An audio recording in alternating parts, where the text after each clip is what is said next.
আজকের পর্বে শেয়ার করছি কেএফসি স্টাইলের ক্রিসপি চিকেন ফ্রাইয়ের একদম পারফেক্ট এবং অথেন্টিক রেসিপিটা, যেটা একবার বাড়িতে তৈরি করে খেলে আর কখনোই বাইরে থেকে চড়া মূল্যে কিনে খেতে চাইবেন না। আসসালামু আলাইকুম everyone, welcome back to my channel রমণীর কুকিং লাইফ। কেএফসি স্টাইলের এই ক্রিসপি চিকেন ফ্রাইটা কিন্তু ছোট থেকে বড় সকলেরই খুবই পছন্দের একটি খাবার। আর এই ক্রিসপি চিকেন ফ্রাইটা কিন্তু অনেকেই তৈরি করতে পারে, কিন্তু দেখা যায় কি এটা বাড়িতে তৈরি করলে এর টেস্টটা আমরা কেএফসিতে যে চিকেন ফ্রাইটা খাই সেরকম হয়ে থাকে না। আবার অনেক সময় দেখা যায় কি এই চিকেন ফ্রাইটা বাড়িতে তৈরি করলে উপরের লেয়ারটা কিছুটা ক্রিসপি হচ্ছে, কিন্তু ভিতরের যে জুসিনেসটা সেটা একটুও থাকছে না। আজকের পর্বে কেএফসি স্টাইলের একদম পারফেক্ট একটা চিকেন ফ্রাইয়ের রেসিপি শেয়ার করছি, যার উপরের লেয়ারটা হবে একদমই ক্রিসপি এবং ভিতরের দিকটা হবে খুবই জুসি। তাহলে শুরু করা যাক। আজকে ক্রিসপি চিকেন ফ্রাই তৈরি করার জন্য এখানে আমি স্কিন সহ চিকেন নিয়েছি প্রায় 1 কেজির মতো। এখানে আমি মুরগির থাই, লেগ এবং উইংস গুলো নিয়েছি।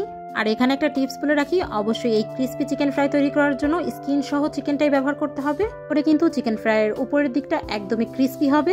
চিকেনগুলো মেরিনেট করে নেব। এর জন্য প্রথমে এখানে অ্যাড করে দিচ্ছি 1 টেবিল চামচ পরিমাণ রসুন বাটা, 1 টেবিল চামচ আদা বাটা, 1 টেবিল চামচ লাইট সয়া সস এবং 1 টেবিল চামচ ফিশ সস। চিকেন ফ্রাইয়ের অরিজিনাল টেস্ট পেতে হলে কিন্তু ফিশ সসটা অবশ্যই ব্যবহার করতে হবে। অ্যাড করে দিচ্ছি 1 চা চামচ মরিচের গুঁড়া, 1 চা চামচ গোলমরিচের গুঁড়া, স্বাদ অনুযায়ী লবণ এবং সাথে অ্যাড করে দিচ্ছি 1 চা চামচের মতো মিক্সড হার্ব। কেএফসির এই ক্রিসপি চিকেন ফ্রাই তৈরিতে কিন্তু 11 ধরনের সিক্রেট মশলা ব্যবহার করা হয়ে থাকে, আর সেটার পরিবর্তেই এখানে আমরা মিক্সড হার্বস ব্যবহার করছি।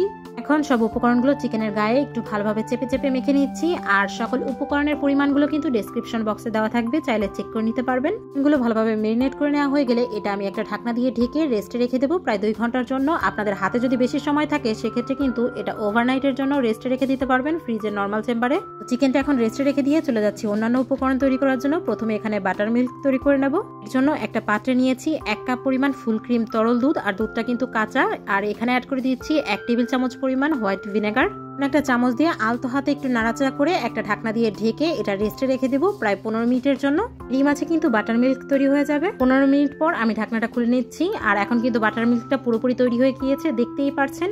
আর চাইলে কিন্তু এখানে আপনারা কেনা বাটার মিল্কটাও ব্যবহার করতে পারবেন। এখন এখানে অ্যাড করে দিচ্ছি একটা ফ্যাটানো ডিম।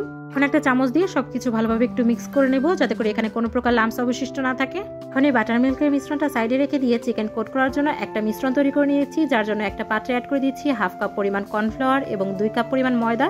এখানে ময়দাটাই ব্যবহার করতে হবে, আটা ব্যবহার করা যাবে না। এখন এখানে অ্যাড করে দিচ্ছি 1 টেবিল চামচ পরিমাণ পাপরিকার গুঁড়া, 1 চা চামচ গোলমরিচের গুঁড়া, 1 চা চামচ মরিচের গুঁড়া এবং স্বাদ অনুযায়ী লবণ। এরপর একটা হ্যান্ড উইক্স দিয়ে সবকিছু একটু ভালোভাবে মিক্স করে নিচ্ছি।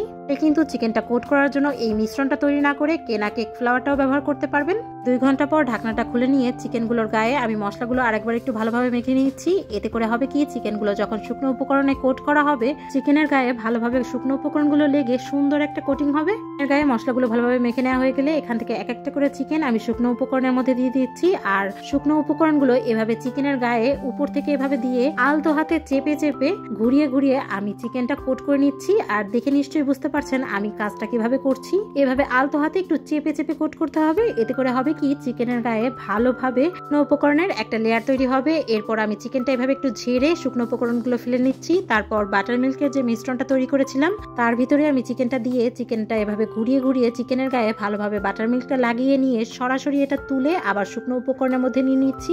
দেখে নিশ্চয়ই বুঝতে পেরেছেন আমি কিন্তু চিকেনের গা থেকে বাটার মিল্কটা বেশি একটা ঝরিয়ে নিনি, এটা সরাসরি ডিপ করে উঠিয়েই আমি শুকনো উপকরণটা এর গায়ের উপর দিয়ে তো হাতে চেপে চেপে ঘুরিয়ে ঘুরিয়ে আমি আগের মতোই চিকেনটা আবারও কোট করে নিচ্ছি। আর এবার কিন্তু একটু ভালোভাবে ধৈর্য সহকারে কোট করে নিতে হবে। এখানে একটা কথা বলে রাখি, আপনারা চাইলে কিন্তু এখানে বাটার মিল্কের পরিবর্তে পানির ভিতরে চিকেনটা ভিজিয়ে নিয়ে চিকেনটা কোট করে নিতে পারবেন। তো বাটার মিল্ক ও ডিমের এই মিশ্রণটার মধ্যে চিকেনটা ডিপ করে নিলে এই চিকেন ফ্রাইয়ের টেস্টটা যেমন বেড়ে যাবে, আর এটা ফ্রাই করার পর যখন ঠান্ডা হয়ে যাবে তখনও কিন্তু এটা অনেক ক্রিসপি থাকবে। কোট করে নেওয়া হয়ে গেলে চিকেনের এক সাইডটা ধরে আমি এভাবে একটু ঝাঁকিয়ে নিচ্ছি, এতে করে শুকনো উপকরণগুলো পড়ে যাবে। আর চিকেনের গায়ের উপরের লেয়ারগুলো দেখে নিশ্চয়ই বুঝতে পারছেন চিকেনটা কত ভালোভাবে কোট করা হয়ে গিয়েছে। আপনারা চাইলে কিন্তু আরো একবার বাটার মিল্কের মধ্যে ডিপ করে ডাবল কোট করে নিতে পারবেন। কিভাবে আমি সব চিকেনগুলো কোট করে নিয়েছি। আর চিকেনগুলো সংরক্ষণ করতে চাইলে এই পর্যায়ে যে কোনো একটা ছড়ানো প্লেটে করে ডিপ ফ্রিজে রাখতে হবে প্রায় 20 থেকে 30 মিনিটের জন্য। এরপর চিকেনগুলো একটু শক্ত হয়ে আসলে কোনো এয়ারটাইট কৌটা কিংবা জিপলক ব্যাগে করে এটা সংরক্ষণ করতে পারবেন প্রায় 1 থেকে 2 মাসের জন্য। এখন চিকেনগুলো ডিপ ফ্রাই করে নেব। এর জন্য চুলায় একটি পাত্রে পর্যাপ্ত পরিমাণ তেল আমি ভালোভাবে গরম করে নিয়েছি। চিকেন ফ্রাইয়ের জন্য পারফেক্ট ভাবে গরম হয়েছে কিনা সেটা চেক করার জন্য যে কোনো একটা কাঠি তেলের মধ্যে ধরলে যদি কাঠির গায়ে বুদবুদ ওঠে সেক্ষেত্রে বুঝতে হবে তেলটা পারফেক্ট ভাবে গরম হয়ে গিয়েছে। কোট করে নেওয়া চিকেনগুলো আমি গরম তেলের মধ্যে অ্যাড করে দিচ্ছি। আর একটা কথা বলে রাখি, চিকেনগুলো অ্যাড করার সময় কিন্তু অবশ্যই চুলার জালটা কিন্তু হাইতে রাখতে হবে। আর চিকেনগুলো অ্যাড করা হয়ে গেলে 1 মিনিট পর চুলার জালটা মিডিয়াম লো আঁচে করে দিতে হবে। আর চুলার জালটা এই মিডিয়াম লো আঁচে রেখে আমি চিকেনগুলো ভেজে নিচ্ছি প্রায় 8 থেকে 10 মিনিটের জন্য। 5 থেকে 6 মিনিট পর আমি চিকেনগুলো উল্টিয়ে দিচ্ছি। যদিও এটা ডিপ ফ্রাই করছি, উল্টানোর তেমন একটা প্রয়োজন নেই, তারপরও আমি চিকেনগুলো উল্টিয়ে দিচ্ছি। চিকেনগুলো উল্টিয়ে নেওয়া হয়ে গেলে আমি আবারও একইভাবে 5 মিনিটের জন্য ভেজে নেব। তাই চিকেনটা আমি মোট 10 মিনিটের জন্য ভেজে নিচ্ছি। এই সময়ের মধ্যে কিন্তু চিকেনের উপরের দিকটা একদম ক্রিস্পি এবং ভিতরের দিকটা প্রপারলি কুক হয়ে যাবে। এখানে একটা টিপস বলে রাখি, চিকেনগুলো যখন পুরোপুরি ভেজে নেওয়া হয়ে যাবে চিকেনগুলো কিন্তু এরকম উপর দিকে ভেসে উঠবে। তো আমার চিকেনগুলো কিন্তু পুরোপুরি ফ্রাই করা হয়ে গিয়েছে আর এর গায়েও সুন্দর একটা গোল্ডেন ব্রাউন কালার চলে এসেছে। এখন চিকেনগুলো তুলে আমি একটা টিস্যু পেপারের উপর রাখছি কিছুক্ষণের জন্য। একইভাবে আমি সব চিকেনগুলো ফ্রাই করে নিয়েছি। এখন শুধুমাত্র গরম গরম পরিবেশনের পালা। আর এই ক্রিস্পি চিকেন ফ্রাইটা কিন্তু টমেটো সস কিংবা মায়োনিজ যে কোনোটার সাথেই সার্ভ করতে পারবেন। দেখতেই তো পারছেন ভিউয়ার্স, এই চিকেন ফ্রাইয়ের কালার এবং এর উপরের লেয়ারটা কতটা পারফেক্ট হয়েছে। আর এখানে আরো একটা কথা বলে রাখি, এই চিকেনগুলো যখন আমি ফ্রাই করছিলাম এর থেকে এত সুন্দর স্মেল বের হচ্ছিল যেটা আমি আপনাদের বলে বোঝাতে পারবো না। হুবহু KFC রেস্টুরেন্টগুলো থেকে আমরা যে চিকেনগুলো খাই সেই ঘ্রাণটাই বের হচ্ছিল। এই চিকেন ফ্রাইয়ের উপরের লেয়ারটা একদমই ক্রিস্পি এবং ভিতরের দিকটা কিন্তু পুরোপুরি জুসি হয়েছিল, যেটা দেখে নিশ্চয়ই আপনারা বুঝতে পারছেন। ট্রাস্ট মি, রমণীর কুকিং লাইফ চ্যানেল কিন্তু সবসময় তার ভিউয়ার্সদের সাথে সহজ এবং পারফেক্ট রেসিপিটাই শেয়ার করার চেষ্টা করে।